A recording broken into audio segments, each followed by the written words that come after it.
गजाननं भूतगणादिसेवितं कपित्तजम्बूफलचारुभक्षणम् उमासुतं शोकविनाशकारकं नमामि विघ्नेश्वरपादपङ्कजम्। यं प्रव्रजन्तमनुपेतमपेतकृत्यं द्वैपायनो विरहकातरया जुहाव पुत्रेति तन्मयतया सर्वो विनेदुस्तं सर्वभूतहृदयं मुनिमानतोऽस्मि। परम मंगलमय परात्पर अकारण करुणा वरुणालय भक्तवंशा कल्पतरु तड़िंदित पीतांबरधारी भगवान श्री बालकृष्ण की शब्दमय मूर्ति श्रीमद् भागवत महापुराण के षष्ठम दिवस महात्म्य हम प्रवेश करने जा रहे हैं। कल हमने श्रवण किया था आत्मदान ही पिंडदान है, अतः आत्मदेव के यहाँ धुंधकारी और गोकर्ण का जन्म होता है। आगे आज हम सारा समय द्रव्य सुख और काम सुख का चिंतन करने वाला ही धुंधकारी है, इस बारे में जानेंगे। बुद्धि धुंधली की छोटी बहन है। मन बुद्धि की सलाह लेता है तो दुखी होता है। मन कई बार आत्मा को धोखा देता है। मन स्वार्थी है। मन कहे वह मत करना। सलाह सिर्फ ईश्वर की ही लेनी चाहिए। कुछ विचार करो, आत्मदेव की आत्मा भोली है, उसे मन बुद्धि बार बार धोखा देते हैं। मन की सलाह लो, आत्मदेव मन बुद्धि का छल समझ नहीं सके। फल गाय को खिलाया। गो अर्थात गाय, इंद्रिय भक्ति आदि अर्थ होता है। फल गाय को अर्थात इंद्रियों को खिलाया। सूत जी समझाते हैं कि सत्संग से तुरंत ही इंद्रियों की शुद्धि नहीं होती। मन और बुद्धि का भागवत और भगवान का आसरा लेंगे तभी शुद्ध होंगे। धुंधकारी कौन है? सारा समय द्रव्य सुख और काम सुख का चिंतन करे वही धुंधकारी है।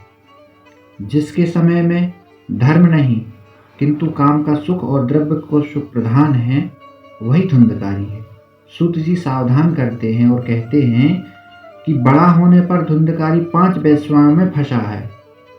शब्द, स्पर्श, रूप, रस और गंध, इन 5 वेश्याओं में फंसे हैं। ये 5 विषय ही वेश्याएं हैं।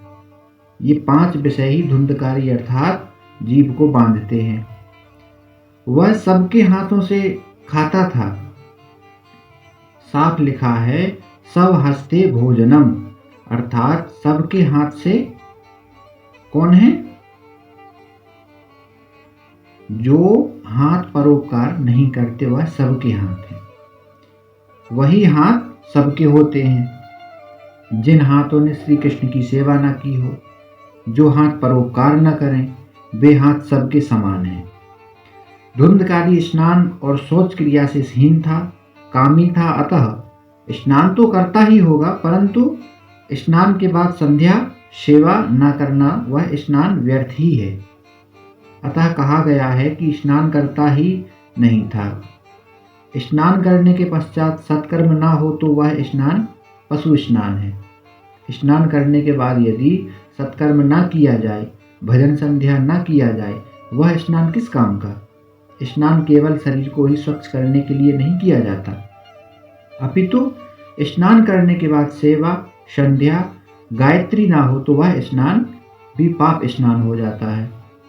शास्त्रों में 3 प्रकार के स्नान बताए गए हैं। उसमें ऋषि स्नान श्रेष्ठ है। उषा काल में सुबह 4 बजे से 5 बजे के समय जो स्नान किया जाता है वह ऋषि स्नान है। इसके बाद 5 से 6 बजे तक जो स्नान किया गया है वह मनुष्य स्नान है, और 6 बजे के बाद किया जाने वाला स्नान राक्षसी स्नान है। भगवान श्री सूर्य नारायण के उदय के पश्चात दंत धावन यानी दातून, शौच आदि करना योग्य नहीं है। सूर्य बुद्धि के स्वामी देव हैं। उनकी संध्या करने से बुद्धि तेजस होती है। और संध्या और स्नान नियमित करो। सम्यक ध्यान ही संध्या है। नित्य सत्कर्म किए बिना किए जाने वाला भोजन भोजन नहीं है। ऐसा मनुष्य भोजन नहीं करता, अर्थात वह पाप का शमन करता है। गीता में साफ कहा गया है, भुजन्ते ते त्वघम पापा ये पंचात्म कारणात्। गीता के अध्याय 6 के 13 नंबर श्लोक में लिखा है कि जो पापी लोग अपने शरीर के पोषण के लिए अन्न उत्पादन करते हैं वे पाप का भोजन कर रहे हैं। अतः हमेशा सत्कर्म करो, आयुष्य का सदुपयोग करो। तन और मन को दंड दोगे तो वह पाप का क्षय होगा और पुण्य की वृद्धि होगी। अपने मन को आप स्वयं दंड नहीं देंगे तो और कौन देगा। पुत्र के दुराचरणों को देखकर आत्मदेव को गिलानी हुई। उसने सोचा कि वह पुत्रहीन ही रहता तो ज़्यादा अच्छा था। धुंधकारी ने सारी संपत्ति का व्यय कर दिया। अब तो वह माता पिता को भी पीटने लगा। पिता के दुख को देखकर गोकर्ण पिता के पास आए। गोकर्ण पिता को वैराग्य का उपदेश देते हैं। यह संसार असार है और दुख रूप है, दुख रूप तथा मोह से बांधने वाला है। किसका पुत्र और धन किसका। संसार को वंध्यासुत की उपमा दी गई है। संसार माया का पुत्र है और जब माया मिथ्या है तो संसार वास्तविक कैसे हो सकता है। गोकर्ण आत्मदेव से कहते हैं कि तुम अब घर बार छोड़कर वन गमन करो। घर के मोह का अब आप त्याग करो। सब कुछ समझ बूझकर स्वयं छोड़ दो, नहीं तो काल बलात् छुड़ाएगा। कहते हैं देहे स्थिमांस रुद्रे भीमवित्यजत्वम जाया सुता दिशु सदा ममताम विमुंच पश्या निशम जगदिदम क्षण भंगो निष्ठा वैराग्य राग रसिको भव भक्ति निष्ठा। भागवत जी के महात्म का 4 अध्याय का यह 71वां श्लोक है। यहाँ बताते हैं यह देह हाड़ मांस और रुधिर का पिंड है, इसे अपना मानना छोड़ दो। स्त्री पुत्र आदि की ममता छोड़ो। यह संसार क्षण भंगुर है, इसमें से किसी भी वस्तु को स्थायी समझकर उससे राग मोह ना करो। केवल वैराग्य के रसिक बनो और भगवान की भक्ति में डूब जाओ। संसार मोह के त्याग के बिना भक्ति नहीं होती। किसी भी प्रकार से मन सांसारिक विषयों से वीतरागी करके प्रभु के प्रेम में लगाइए। संसार शक्ति नष्ट ना होगी तब तक भगवत आसक्ति सिद्ध नहीं होगी। संसार के विषय में मत फंसे रहो, ठाकुर जी के चरणों में रहो। यह देह अपना नहीं है, कारण इसे हम हमेशा रख नहीं सकेंगे, तो और अपना होगा ही क्या। पिताजी अब बहुत गुजर गई और थोड़ी सी रही, गंगा के किनारे जाकर ठाकुर जी की सेवा करो। गोकर्ण जी ने बहुत ही उपदेश अच्छा दिया है। यहाँ पर मन को विक्षेप होने पर उसे कृष्ण लीला की कथा में लगा दो। भावना रखोगे तो हृदय का परिवर्तन होगा। सेवा और सत्कर्म से परदोष दर्शन विघ्न करता है, अतः परदोष दर्शन का त्याग करो। पिताजी अब तुम श्री भगवान का आश्रय लेकर भगवतमय जीवन बिताइए। भगवानमय जीवन जीने के लिए ध्यान, जप और पाठ आदि अति आवश्यक है। उत्तम पाठ के 6 अंग हैं: मधुरता, स्पष्ट अक्षर उच्चारता, पदछेद का ज्ञान, धीरज, लय, सामर्थ्य और मधुर कंठ। पाठ शांत चित्त से करो, समझे बिना और अतिशय शीघ्रता से पाठ मत करो। आत्मदेव गंगा के किनारे आ गए, मानसी सेवा करने लगे। एकांत में बैठकर मन को एकाग्र करने लगे। चंचल मन को विवेक रूपी बोध से संभालो और ध्यान मग्न रखो। संकल्प विकल्प से मन को दूर रखो। मानसिक सेवा में मन की धारा अटूट रहनी चाहिए। ऐसी सेवा दिव्य होती है। उच्च स्वर से जप पाठ करने में मन एकाग्र होता है, निरोध होता है। आत्मदेव सतत भागवत का ध्यान तन्मय बने हैं। निर्वृत्ति में सतत सत्कर्म होना चाहिए, अन्यथा निर्वृत्ति में भी पाप प्रकट होगा। आत्मदेव दशम स्कंद का पाठ करते हैं। इसका नित्य पाठ करने से वह सचमुच देव बन जाता है। जो कोई भी भागवत जी के दशम स्कंद का पाठ करता है वह देवतुल्य हो जाता है। उसको भगवान श्री कृष्ण एक बार जरूर दर्शन देते हैं, ऐसा भागवत जी में लिखा है। आत्मा परमात्मा से मिलती है तो वह देह बनती है। आज जीव और शिव एक हुए हैं, जीव और शुभ का मिलन हुआ है। भागवत का जो आश्रय ले वह भगवान बनता है, ईश्वर होता है, उसे परमात्मा अनेक बार अपने से ही बड़ा बनाता है। स्वरूप सेवा और नाम सेवा, इसका अंतर समझिए। श्री परमात्मा के दो स्वरूप हैं, एक अर्चना स्वरूप और दूसरा नाम स्वरूप। श्रीमद् भागवत भगवान का नाम स्वरूप है। सामग्री से जिसकी अर्चना पूजा हो वह अर्चना स्वरूप है। नाम स्वरूप के बिना स्वरूप सेवा फलवती नहीं होती है। स्वरूप सेवा ठीक तरह से भी नहीं होती है। इसका कारण यह है कि मन की शुद्धि नहीं है। मन की शुद्धि के बिना स्वरूप सेवा में आनंद नहीं मिलता है। सेवक जब तक संसार के साथ भी संबंध रखता है, माया रखता है, तब तक उसे स्वरूप सेवा का आनंद नहीं मिलता है। यदि सेवा करनी है तो संसार का स्नेह मोह छोड़ना होगा। संसार के विषयों में स्नेह करो तो विवेक के साथ करो।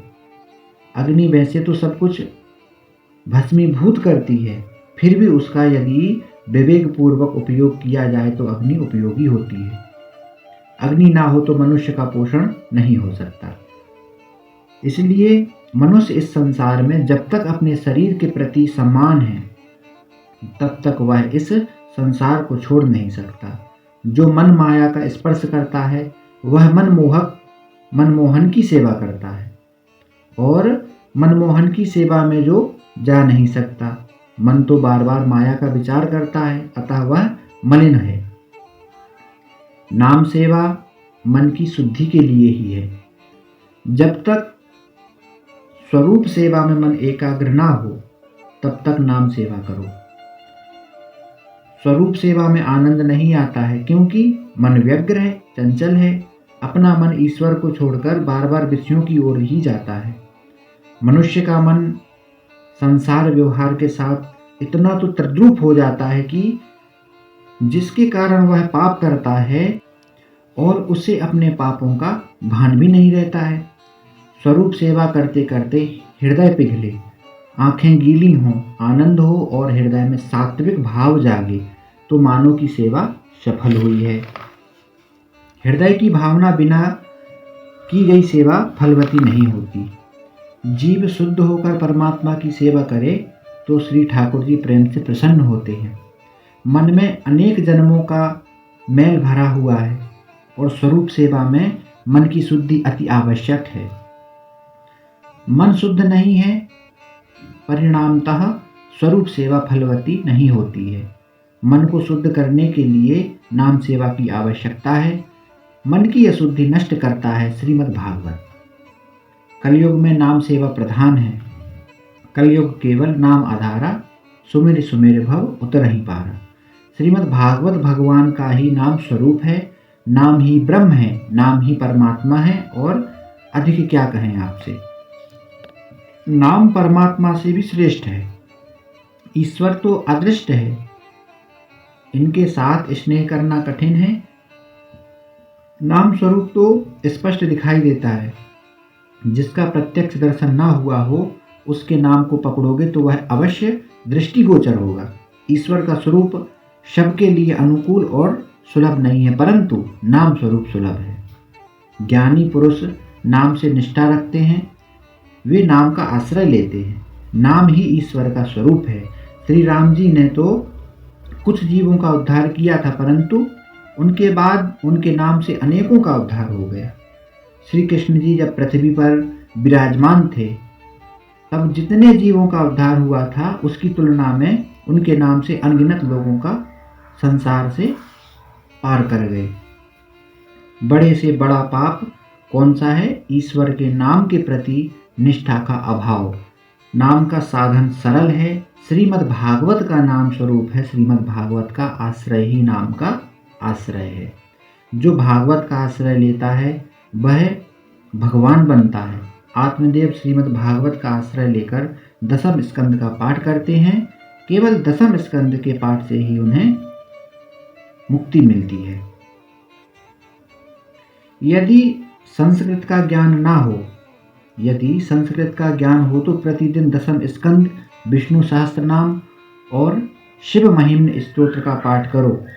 पाठ अर्थ के ज्ञान के साथ करो। यदि आप पाठ करेंगे संस्कृत में और अर्थ पता नहीं है तो वो व्यर्थ है। इसलिए पाठ अर्थ के ज्ञान के साथ करो। अर्थ ज्ञान बिना किया पाठ अधम पाठ है। भगवान जल्दी प्राप्त नहीं होते, वे जल्दी कृपा नहीं करते, क्योंकि आप इसके लिए कष्ट सहन नहीं करते हैं। जीव कष्ट सहन करने से टकराता है। भगवान की कृपा के लिए दुख सहन करो। जो स्वेच्छा से कष्ट सहन करता है उसे यम दुखी नहीं कर सकते। आत्मदेव आसन लगाकर 10-12 घंटे बैठता था। आसन पर शांत चित्त से बैठो। ज्ञानियों को जो आनंद समाधि में मिलता है वह आनंद आपको भी कथा में मिलेगा। जिस लीला की यह कथा है वह प्रत्यक्ष ही हो रहा है, ऐसा सोचोगे तो आनंद मिलेगा। सोचो कि मेरा मन ईश्वर से तदाकार हो गया है। दृश्य में से दृष्टि हट जाए और दृष्टा में स्थिर हो तो मन का निरोध होगा और आनंद प्रकटेगा। गोकर्ण को लगा कि धुंधकारी का व्यवहार उसे भी विक्षेप रूप से होगा, तो वह भी वन में जाकर बस गए। इधर धुंधकारी वेश्याओं को प्रसन्न करने के लिए चोरी करने लगा। सूत जी सावधान करते हैं, जीव प्रत्येक इंद्रियों का स्वामी है, परंतु समझने योग्य बातें हैं ये कि जीव प्रत्येक इंद्रियों का स्वामी है, परंतु इंद्रियां जीव पर प्रभुत्व जमा लें और मनुष्य इंद्रियों के अधीन हो जाए तो जीवन कलुषित हो जाता है। मन ईश्वर के साथ मैत्री करे तभी सुखी होता है। ईश्वर से अलग होने पर वह दुखी होता है। जीव मात्र मन सुखा है। जैसे धुंधकारी अनिष्ट मार्गों से अर्थ उपार्जन कर रहा है। वह राजा के महल में चोरी करने गया, अलंकार आदि चुरा लाया और वेश्याओं को दे दिया। वेश्याएं सोचती हैं कि यदि यह जीवित रहा तो हम किसी न किसी दिन पकड़ी जाएंगी। ऐसा होने पर राजा हमारा सारा धन तो छीन ही लेगा, शायद दंड और भी भुगतना पड़ेगा।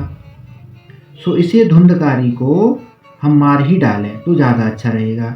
ऐसा सोचकर उन्होंने धुंधकारी को रस्सी में बांधा और उसके गले में फांसी का फंदा डाला। फिर भी धुंधकारी मरता नहीं है। अति पापी की मृत्यु जल्दी नहीं होती। वेश्याओं ने जलते हुए अंगारे धुंधकारी के मुख में भर दिए और मार भी डाला। 5 इंद्रियां ही अंतकाल में जीव को मारती हैं, कष्ट देती हैं, और उस समय जीव तड़पता है, छटपटाता है। और उसके बाद वेश्याओं ने धुंधकारी के शरीर को पृथ्वी में गाड़ दिया। उसके शरीर का अग्नि संस्कार भी वेश्याओं ने नहीं किया। जिसके चरित्र को देखने मात्र ही से घृणा हो जाए वह ही है धुंधकारी। धुंधकारी अपने कुकर्मों के कारण भयंकर प्रेत बना, पापी ही प्रेत बन जाता है। पापी को यमपुरी में भी नहीं जा सकता, क्योंकि वह तो प्रेत ही होता है। आगे गया की श्राद्ध बताते हैं कि गोकर्ण ने धुंधकारी की मृत्यु का समाचार सुना। वह गया जी गए और उन्होंने वहां पर धुंधकारी का श्राद्ध क्रिया किया। गया श्राद्ध श्रेष्ठ माना गया है और है। वहां श्री विष्णुपाद है। इसकी कथा इस प्रकार है कि गयासुर नाम का एक राक्षस था जिसने तप करके ब्रह्मा जी को प्रसन्न किया। ब्रह्मा जी ने वर मांगने को कहा, तब उसने ब्रह्मा जी से कहा कि आप क्या वरदान मुझे देंगे, आपको कुछ मांगना हो तो मुझसे मांगिए। ब्रह्मा जी से ऐसा उसने कहा।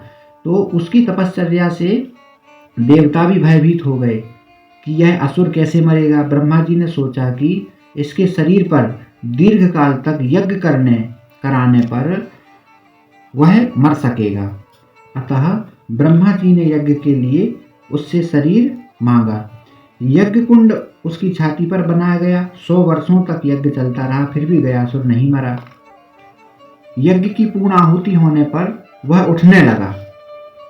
तब ब्रह्मा जी चिंतातुर हुए, ब्रह्मा जी भयभीत भी हुए।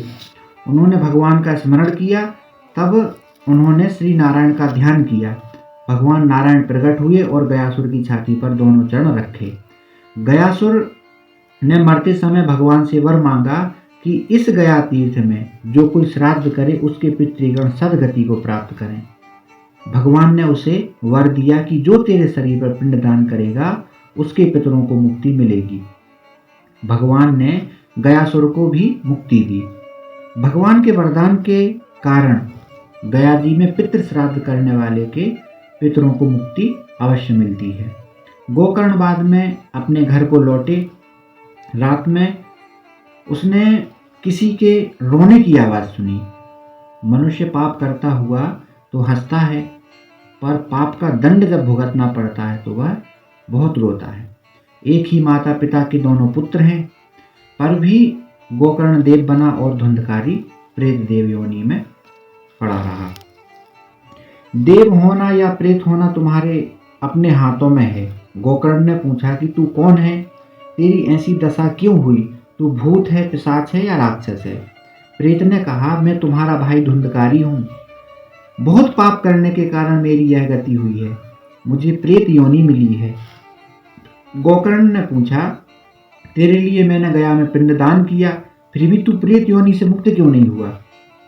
तो प्रेत ने कहा, गया श्राद्धम सते नापि मुक्तिम में ना भविष्यति।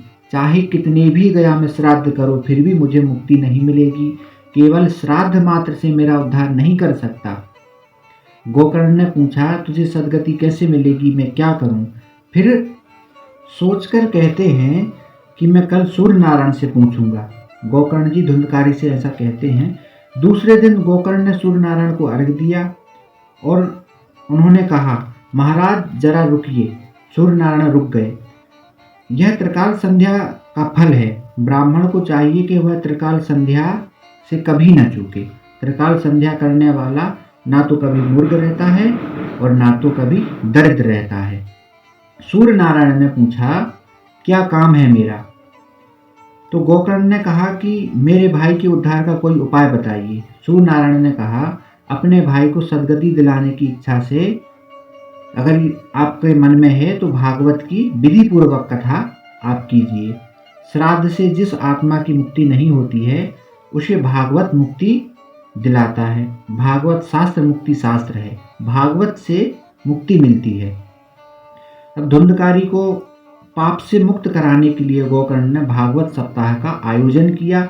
धुंधकारी वहां आया, किंतु उसे बैठने के लिए जगह ना मिली तो 7 गांठ वाले बांस में वह प्रविष्ट हुआ। रोज एक के बाद एक गांठ टूटती गई। 7वें दिन परीक्षित मोक्ष की कथा हुई। बांस में से दिव्य पुरुष बाहर निकला। गोकर्ण को प्रणाम करके बोला, भाई प्रेत योनि से तूने मुझे मुक्त किया है, धन्य है भागवत कथा। जड़ बांस की गांठ टूटती है तो फिर चेतन क्यों ना टूटे। विवाह में 2 व्यक्तियों के दामन बांधे जाते हैं। पति पत्नी का स्नेही ग्रंथि है। इस ग्रंथि का छूटना कठिन है। परमात्मा की सेवा करने के लिए एक दूजे का साथ मिला है, ऐसे सोचें तो पति पत्नी हमेशा सुखी हो सकते हैं। बांस में अर्थात वासनाओं में धुंधकारी रहा था। बांस की 7 गांठ अर्थात वासनाओं की 7 गांठ हैं। वासना ही पुनर्जन्म का कारण है, अतः वासना को नष्ट करो। वासना पर विजय पाना ही सुखी होने का उपाय है, मार्ग है।